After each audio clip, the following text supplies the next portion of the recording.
saw where there be unusual occurrences of things. Nikaona kuna mambo ambayo sio kawaida yatakayokuwa. I also saw where there'll be some economic collapses in certain industries with certain people that are wicked. Nikaona hali ya kiuchumi But kuna that's watu only ambao going ni to waovu.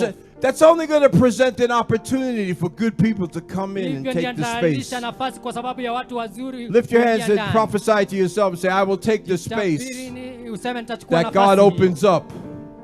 The wealth of the wicked is laid up for the just. Proverbs 13:22. And Proverbs 10:22 said, the blessing of the Lord makes me rich. Ha! The devil can't do nothing about that, son.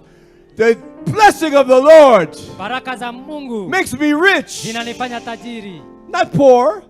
The blessing of the Lord makes me rich. Rich. How do you say rich in Swahili? Tajiri. What? Tajiri.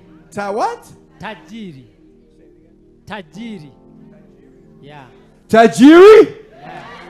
That's me. Ni mimi. That's you. Ni wewe. Say I'm so rich. Now listen, I don't care if you don't like me. If you don't understand me, that's okay. I mean, it's not that I don't care. I want you to love me. I love you. I'm happy to see you. You should be happy to see me. And all that I'm saying here is good news. It's not bad news. I have no bad news for you. But I have very bad news for the devil. He's defeated forever and forever under our feet. Shetani Sendwave!